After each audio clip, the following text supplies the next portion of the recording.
చెప్పి బాబు, నీ పేరేం పేరు? రామకోట అండి. ఏం చేస్తుంటావు? నేను కూలి పని చేస్తున్నా, సుతా పని చేస్తున్నానండి. కూలి పని చేసుకుంటావు? ఏం లేదు. చూడండి ఎంత చిగా చేశారు. ఎన్ని సంవత్సరాల నుంచి ఉంటున్నావు ఇక్కడ? 5 సంవత్సరాలు ఉంటున్నామండి. 5 సంవత్సరాల నుంచి ఉంటున్నాం. ఇంతవరకు ఏం రాలేదు. మామూలుగా రేకులు వేసుకొని ఇంట్లో పోరింగ్ వేసుకొని బాత్రూమ్ లేకపోతే మా ఆమెకి కళ్ళు పోయినండి. 2 లక్షలు ఖర్చు పెట్టిన హైదరాబాద్ అది మిషన్ హాస్పిటల్ అయ్యేదో పెద్ద హాస్పిటల్కి చేసపోయి కూడా 2 సంవత్సరాలు తిప్పి తీసుకు పుట్టి లాస్ట్కి విజయవాడ తిప్పిన. మరి కష్టాలు పడుతున్నారు. కనీసం మీకు సొంత ఇల్లు కూడా లేకుండా అయిపోయింది. లేదండి. ఈ తుమ్మల నాశరావాను కొలటి సీను ఇళ్ళండి మాకు పంపాల్సింది ఇల్లు నాశారండి. మంత్రులు కదా వాళ్ళు, మీకు మంత్రులు కాదు వాళ్ళు, మాకు ఉండాల్సి అంట. అసలు మేము ఇది తప్పు, పిచ్చి తప్పు. అది వాళ్ళు గెలిపెట్టిన తప్పు. కంబోర్డు ఉన్నాయి, కంబోర్డు ఉంటే ఇంటి ముందు తుమ్మున్నా కంబోర్డు ఉన్నా ఒకటే అండి. నేను చెప్తాను మీ కంబోర్డు కానీ ఇంటి ముందు తుమ్మ కంబోర్డు ఉన్నా ఒకటే. ఎప్పుడు నాకు వస్తుంటారు. చెప్పిరా ఇట్లా కూల్స్తాం మీ ఇల్లు? చెప్పలేదండి, ఏమి చెప్పరా. అనాకంగా చేశారండి. ఒక్క మాట చెప్తే ఈ బాధ్యత కొడితే 2017లో కోర్టు ఆర్డర్లు ఉన్నాయి, 2018లో ఉన్నాయి, 20లో ఉన్నాయి, 23లో ఉన్నాయి. ఒక ఆర్డర్ కూడా కలెక్టర్ కాదు, చెప్పులు దిగట్టు ఆర్డీఓ ఎమ్మ అందరూ చుట్టూ తిరిగినాం.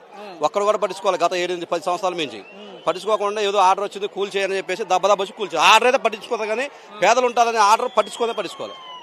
ఎలాంటి దొంగ దౌర్జన్యాలతో కూలగొట్టారు. ఇది న్యాయంగా కూలగొట్టింది కాదు, ఇది అప్పలంగా కూలగొట్టింది. ఇది కోట్ల రూపాయలండి. ఒకటి పేదల కష్టాలు చేత రూపాయి పోగు చేసుకొని ఇక్కడికి వచ్చి పని చేసుకొని బతికి వాళ్ళ కొంపలని వాళ్ళు దింగారు. వాళ్ళ అమ్మ లేదు, అన్నం తింటారా, వాళ్ళు గడ్డి తింటారా. డిపార్ట్మెంట్ 3 సార్లు 7 ఆర్డర్లు ఉన్నా కూడా అమలు చేయకుండా ఈ ఆర్డర్ అమలు చేశారు, కోల దింగి ఆర్డర్. మరి ఎవరికి చెప్పుకోవాలమ్మా? ఇక్కడ మరి పేదల ఇల్లు కూల్చేసి వాళ్ళు ఏం చేస్తారో మాకు తెలియదు కదా. ఇది ప్రైవేట్ ల్యాండ్ అండి. ప్రైవేట్ వాళ్ళు తీసుకోవడం కోసం కింద పింఛింగ్ చేస్తున్నారు. ఆ పక్క మీద చూడండి, ఆ పక్క బండలు ఉంది, పింఛింగ్ ఉంది. గవర్నమెంట్ పింఛింగ్ ఎందుకు చేస్తుంది అప్పటికప్పుడు? అయితే ప్రైవేట్ వాళ్ళు దత్తం చేయడం కోసం ఇది దత్తం చేసి ప్రైవేట్ ల్యాండ్ ఎవరుందో అటు ఉన్నదో వాళ్ళ పేరు తెలియదండి. వాళ్ళు ఉన్నదో ఒక 5-6 మంత్రులు ఎందుకు స్పందిస్తలేదు? వాళ్ళు ఎందుకు స్పందిస్తారు? వాళ్ళు ఒకటే కదండి. ఖమ్మోదు వాళ్ళు అంతా ఒకటే కదా. రేగల సుదేశ్ వాళ్ళు ఎవరో ఉన్నదో వాళ్ళ పేరు మనకి కూడా పూర్తి తెలియదు.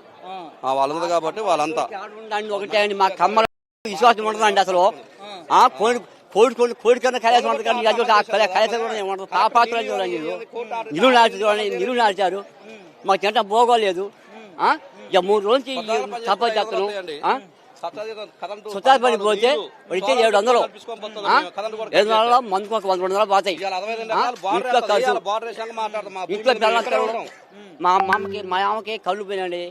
నాన్న ఇబ్బంది పడుకుంటా మేము చాలా ఇబ్బంది పడుతుంటే విశ్వాసం లేదండి. మరి హైదరాబాదు ప్రజాప్రభుత్వం కాదు, కాలిపోయింది. ఇట్లా తప్పుడు మడిపోతుంది. ఏంది దుర్మార్గుడు అసలు ఏం చేసాడు? ఓటు వచ్చిందాకనా ఎవరు మేము ఆడుకోవాలి అసలు ఇంకేముంది? పింఛన్ డబ్బులు 4,000 అనడం. ఆర్థిక సంవత్సరం మేము ఆడవాళ్ళకి అనడం. ఆర్థిక సంవత్సరం అనడం ఏది? ఆర్థిక సంవత్సరం ఆడబెట్టాడు. ఆడవాళ్ళకి డబ్బులు వేయి, పింఛన్ డబ్బులు ముసలికి 6,000 ఆడు, మధ్యకాల రైతులకి 4,000 ఆడు. ఏది నువ్వు ఆడమండం వచ్చింది? ఒక బస్సు ఫ్రీ పెట్టింది. ఎందుకు పెట్టారు? అది డబ్బు లేకపోతున్నారా? ఏంటండి ఇది అంత దారుణము? ఓట్లేసి గెలిపించుకుర్రు మీరే, మంచిగా కాంగ్రెస్ అలాని మీ దగ్గర ఉన్నారుగా. మీ దగ్గర ఉన్నారుగా. ఇంకేదో మనకి అది ఇది ఉందని ఉప్పిచ్చారు. ఉప్పిచ్చి ఈ పని చేశారు. ఇంకేం చేస్తున్నా? ఇంకా వాళ్ళు మాకు వచ్చ కూడా పోయారు. వచ్చ కూడా మళ్ళీ అడిచారు. చంద్రబాబు అడిచారు పోయి అనిపోయాం. 10 సంవత్సరాలు నేనే ఉంటా అంటాడు కదా. యాడికి ఉండేది? వచ్చ కూడా పోయారు వాడికి. మార్పు లేదు. ఏం చెప్పి ఆ మార్పు అని వచ్చ కూడా పోయారు వాడికి. ప్రజాప్రభుత్వము ఏమి లేవు. అన్ని వచ్చిండు. ఇప్పుడు రోడ్డు మీద రోడ్డు ఉందా? ఇక ఆడ ఏదో మామూలుగా రోడ్డు పాకేసుకొని బతకాలి. ఇక అలాంటి సంస్థ ఏం లేదండి. ఇక భూదానం అండి. భూదానం అని ఈ పద్యానాకులు ఇవి ఉన్నారు కండి, వాళ్ళు ఇచ్చింది. అప్పుడు ఇచ్చారు. ఇందులోనే ఉంటున్నారు మీరు. మరి ఇల్లు కట్టిస్తా మళ్ళీ ఇప్పుడు ఏదో ఇల్లు ఇస్తామని అంటారు కొత్తగా. మీకు ఇల్లు ఇస్తారట? ఇల్లు కావాలి ఏమో ఇస్తారని వార్తలు వస్తాయి. లేదండి ఇయ్యరు. చెప్పారు ఎవరైనా ఇస్తామని చెప్పి? మాకెవరు చెప్పలేదండి. అండి వాళ్ళు ఇంక ఇది ఈ కాలేజీకి వాళ్ళు ఆక్రమించడం తప్ప ఏమి లేదు.